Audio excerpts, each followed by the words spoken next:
आपने कभी सोचा है कि नवंबर की शुरुआत होते ही दिल्ली एनसीआर की हवा अचानक जहरीली क्यों हो जाती है? ऐसा लगता है जैसे शहर पर धुंध नहीं, मौत की चादर छा गई हो। स्कूल बंद, सांसें बंद और सरकारें बस बयान देती रह जाती है। आखिर ये पोल्यूशन लॉक क्यों हो जाता है? क्यों सूरज आसमान में दिखता नहीं है? सड़क पर सिर्फ धुंध और मास्क ही दिखते हैं। लेकिन बड़ा सवाल यही है, हर साल यही हाल क्यों? क्या ये सिर्फ पराली की वजह से है या कुछ ऐसा है जो हम देख नहीं पा रहे हैं? नमस्कार, आप देख रहे हैं पल्स 24 न्यूज में आपके साथ दिव्या पेन्यूली। आज हम जानेंगे दिल्ली एनसीआर में जहरीली हवा होने का क्या कारण है, इस गैस चैम्बर के पीछे का विज्ञान, राजनीति, समाधान, आंकड़े क्या बताते हैं और क्या सच में अब दिल्ली के पास सांस लेने की कोई उम्मीद बची है? दरअसल नवंबर के महीने में जब तापमान गिरता है तो हवा की गति धीमी हो जाती है। ऊपर की परत में गर्म हवा और नीचे की परत में ठंडी हवा जमा हो जाती है।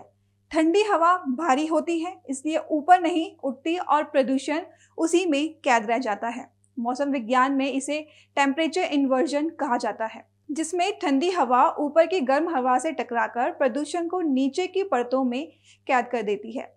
दिल्ली की भौगोलिक स्थिति यानी बाउल शेप वाली टोपोग्राफी इस प्रदूषण को और लॉक कर देती है। दिल्ली एनसीआर का एयर क्वालिटी इंडेक्स AQI हर साल अक्टूबर-नवंबर में 400 से 500 के पार चला जाता है। इसका मतलब है हर सांस जहरीली है। दिल्ली का पोल्यूशन सिर्फ उसकी अपनी देन नहीं है, इसमें पंजाब और हरियाणा की पराली का धुआं, यूपी की इंडस्ट्री का उत्सर्जन और दिल्ली का ट्रैफिक सबकी हिस्सेदारी है। आंकड़ों के मुताबिक ट्रैफिक का धुआं दिल्ली के कुल प्रदूषण में करीब 40% योगदान देता है, जबकि कंस्ट्रक्शन साइट और रोड डस्ट बाकी बड़ा हिस्सा है। इस दौरान AQI यानी एयर क्वालिटी इंडेक्स 400 से 500 के पार चला गया है, जिसका मतलब है कि हवा हजार्डियस यानी स्वास्थ्य के लिए बेहद खतरनाक हो चुकी है।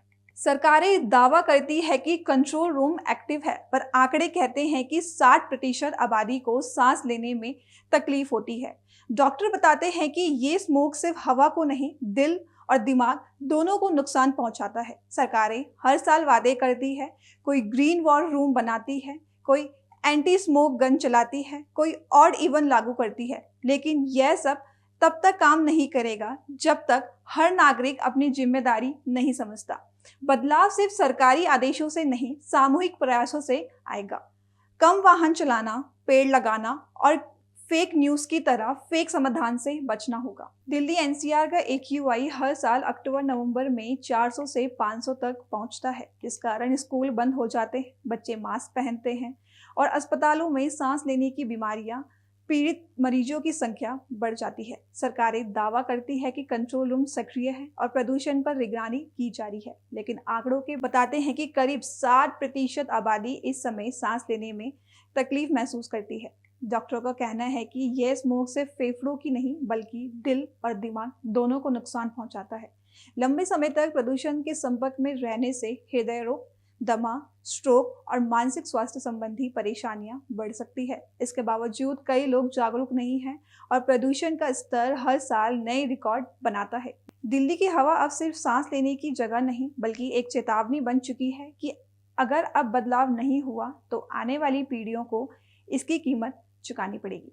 नवंबर आते ही दिल्ली एनसीआर की हवा फिर से जहरीली हो जाती है और प्रदूषण के बढ़ते स्तर के साथ शुरू हो जाता है एक लंबा ब्लेम गेम। केंद्र सरकार कहती है कि राज्य जिम्मेदार है, राज्य कहते हैं कि किसानों की पराली जलाना मुख्य कारण है और आम जनता बस यही पूछती रहती है, आखिर हमारी सांस का जिम्मेदार कौन है?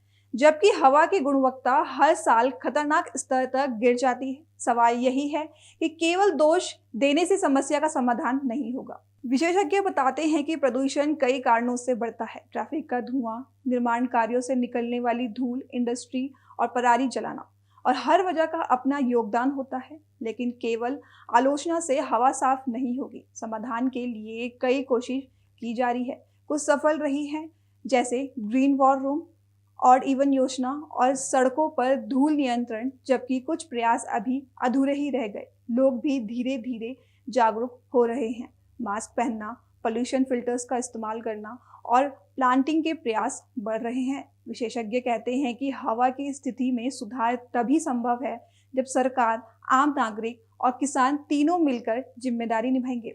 यानी इस समय दिल्ली एनसीआर में हवा की समस्या सिर्फ मौसम या पराली का खेल नहीं, बल्कि एक सामूहिक जिम्मेदारी का मुद्दा बन चुकी है।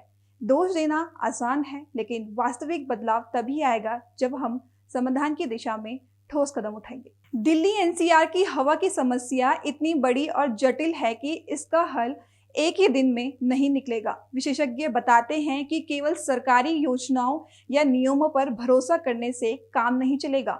हवा को साफ करने के लिए जरूरी है सामूहिक प्रयास, यानी सरकार, उद्योग, किसान और आम नागरिक सभी का मिलकर जिम्मेदारी निभाना। यही संयुक्त प्रयास दिल्ली को फिर से सांस लेने योग्य बना सकता है। दिल्ली में जहरीली हवा को कम करने के लिए सबको एकजुट होने का कार्य करना होगा, लेकिन सबसे बड़ा बदलाव हमें खुद लाना होगा। छोटी छोटी आदतें जैसे गाड़ी कम चलाना, सार्वजनिक परिवहन का अधिक इस्तेमाल करना, पैदल चलना या साइकिल का प्रयोग करना सीधे हवा की गुणवत्ता को प्रभावित करती है। इसके साथ ही ज़्यादा से ज़्यादा पेड़ लगाना और हरियाली बढ़ाना भी हवा को शुद्ध बनाने में मदद करता है। साफ हवा की लड़ाई सिर्फ सरकार की नहीं, बल्कि हमारी अपनी लड़ाई बन चुका है। जब सभी व्यक्तिगत रूप से प्रयास करेंगे तभी यह शहर सांस लेने के योग्य बन सकता है। यानी दिल्ली की हवा को फिर से साफ करने के लिए केवल इंतजार नहीं करना, बल्कि सक्रिय रूप से अपनी जिम्मेदारी निभाना और हर दिन छोटे छोटे कदम उठाना ही असली समाधान है। दिल्ली की हवा की समस्या केवल मौसम या पराली जलाने तक सीमित नहीं है, यह हमारी सामूहिक जिम्मेदारी का मुद्दा बन चुकी है। हर व्यक्ति के छोटे छोटे कदम शहर की हवा को साफ करने में मदद कर सकते हैं। याद रखिए, साफ हवा की लड़ाई सिर्फ सरकार की नहीं, बल्कि हमारी अपनी लड़ाई है।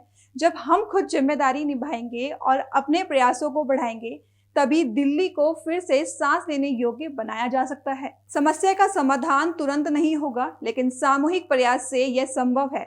इसलिए आज से ही अपने घर, मोहल्ले और शहर के लिए एक छोटा कदम उठाएं और अपनी सांस की सुरक्षा कीजिए। दिल्ली की हवा में आज सिर्फ धुआं नहीं, चेतावनी भी है। अगर अभी नहीं जागे तो आने वाली पीढ़ियां सिर्फ मास्क में ही सांस लेंगी। सवाल अब ये नहीं कि पोल्यूशन कब घटेगा, सवाल अब ये है कि हम कब बदलेंगे। अभी के लिए बस इतना ही। ऐसे ही कार्यक्रम में दोबारा से मुलाकात होगी, तब तक के लिए नमस्कार।